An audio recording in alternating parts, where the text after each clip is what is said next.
নমস্কাৰ সকলোকে মই মোৰ ইউটিউব চেনেল ড্ৰয়িং আৰু এডুকেশ্যনলৈ স্বাগতম জনাইছোঁ। আহকচোন আজি আমি এটি বন্ধাকবিৰ ছবি কেনেকৈ আঁকে সেইটো শিকোঁ। বন্ধাকবিৰ ছবি আঁকিবলৈ প্ৰথমতে আমি কম্পাছৰ সহায়ত এটি বৃত্ত আঁকি লওঁ। ইয়াৰ পিছত বন্ধাকবিৰ পাতবোৰ আমি এনেকৈ দিবলৈ চেষ্টা কৰিম।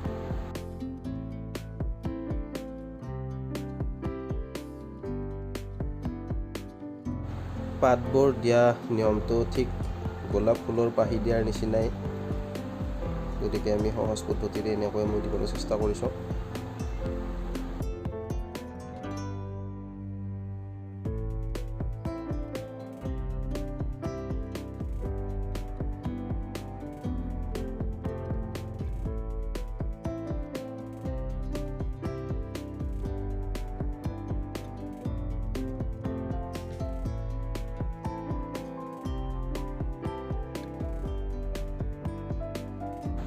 ইয়াৰ পিছত বন্ধাকবিৰ শিৰাবোৰ দিয়াৰ বাবে চিয়াহী নোহোৱা কলমৰ সহায়ত আমি শিৰাবোৰ আগতীয়াকৈ আঁকি লৈছোঁ, যাতে শ্বেডিং কৰাৰ সময়ত শিৰাবোৰ স্পষ্ট হৈ উঠে।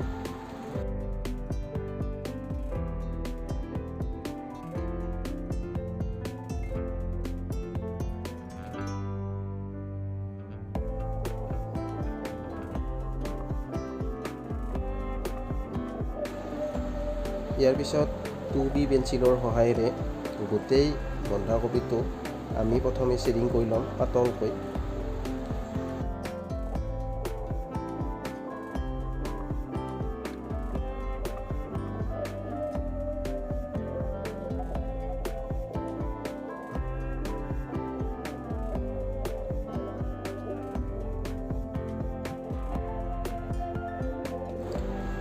ইয়াৰ পিছত বন্ধাকবিৰ তলৰ পাতকেইটাত আমি 4B পেঞ্চিলৰ সহায়ত অলপমান ডাঠকৈ শ্বেডিং কৰি ল'ম।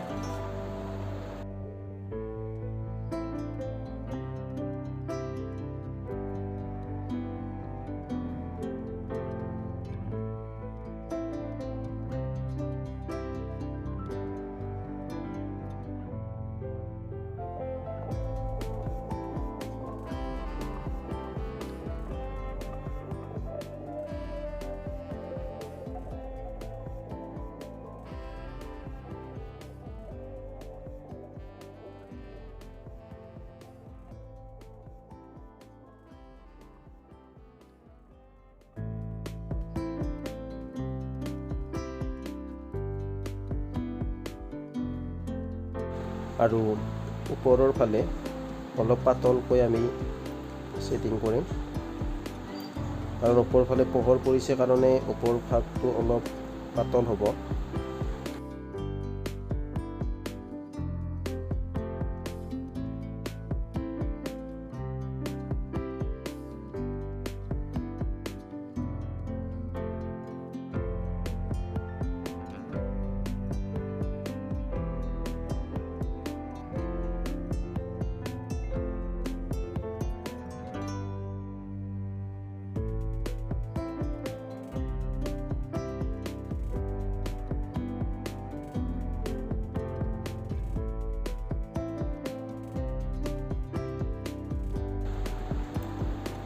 ইয়াৰ পিছত আমি যিডাল বন্ধাকবিৰ ঠাৰি, সেই বন্ধাকবিৰ ঠাৰিডাল আঁকি ল'ম আৰু সেইডাল আমি শ্বেডিং কৰি ল'ম।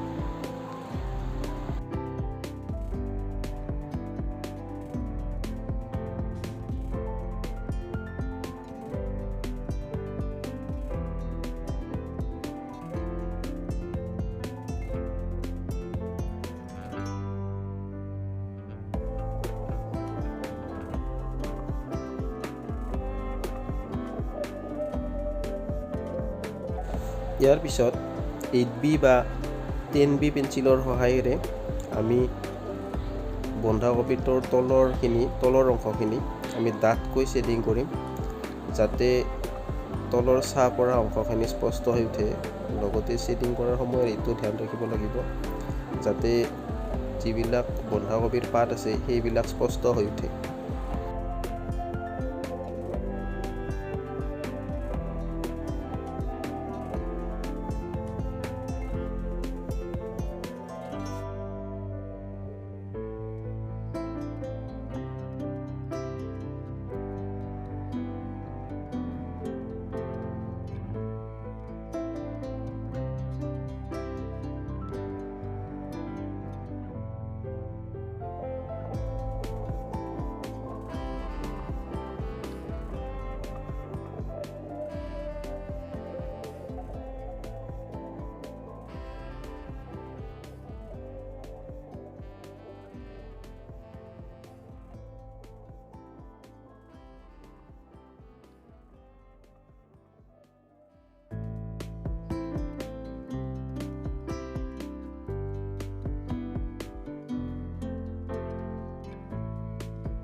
ইয়াৰ লগতে পাতবিলাকৰ যিবিলাক ভাঁজ আছে সেই ভাঁজবিলাকো আমি স্পষ্টকৈ ইয়াৰ তলে তলে ছেডিং কৰি যাম পাতলকৈ।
ইয়াৰ পিছত ছাইডৰ ফালে থকা যিবিলাক পাত সেই পাতবিলাকতো আমি তলৰ পৰা ছেডিং কৰি যাম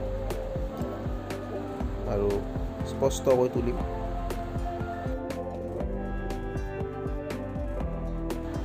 আপোনালোকে দেখিবলৈ পাইছে চিয়াহী নোহোৱা কলমৰ সহায়েৰে আমি আগতীয়াকৈ যিবিলাক হীৰা অংকন কৰিছিলোঁ সেই হীৰাবিলাক বৰ্তমান স্পষ্ট কৰি দেখা দিছে।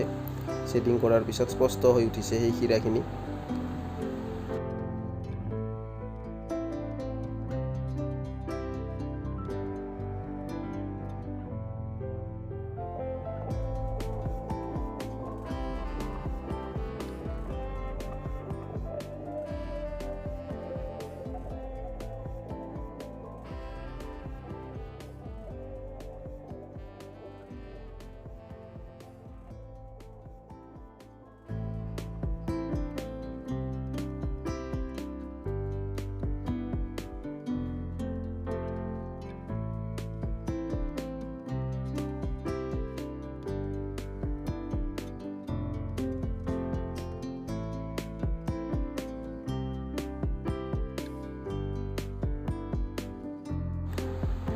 ইয়াৰ পিছত ৰবৰৰ সহায়েৰে হীৰাবিলাক আমি অলপ আৰু স্পষ্টকৈ দিবলৈ চেষ্টা কৰিম ৰবৰৰ সহায়েৰে মুচি। আপোনালোকে মনো ইৰেজাৰৰ সহায় ল'ব পাৰে। মই নৰ্মেল ৰবৰৰ সহায়েৰে ইয়াক ডিটেইল কৰিবলৈ চেষ্টা কৰিছোঁ।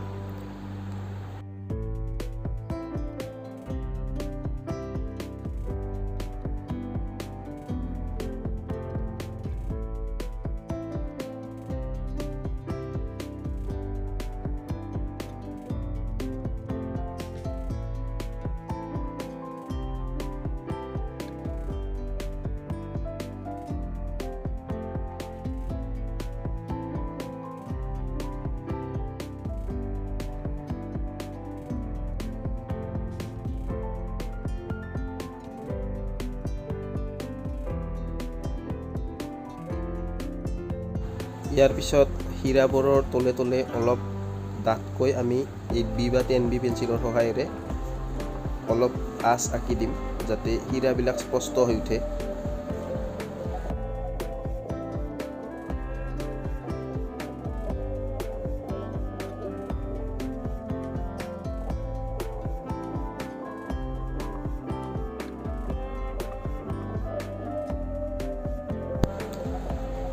গতিকে এনেকৈ সহজ পদ্ধতিৰে আমি এটি বন্ধাকবিৰ ছবি আঁকিব পাৰোঁ।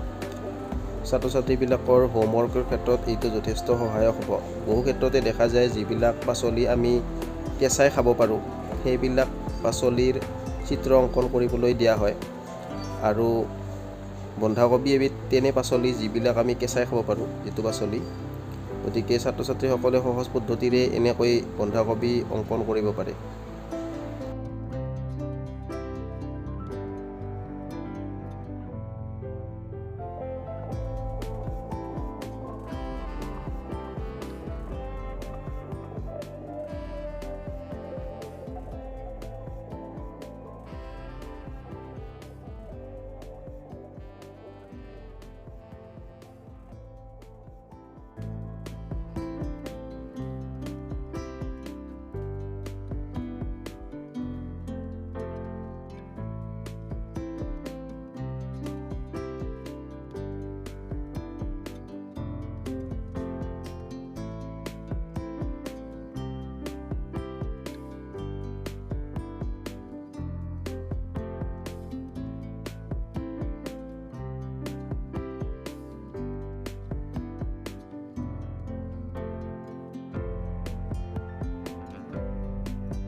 যদি আপোনালোকৰ এই ভিডিঅ'টো চাই ভাল লাগিছে তেনেহ'লে ভিডিঅ'টো প্লিজ লাইক আৰু শ্বেয়াৰ কৰক লগতে মোৰ চেনেলটোক ছাবস্ক্ৰাইব কৰক ধন্যবাদ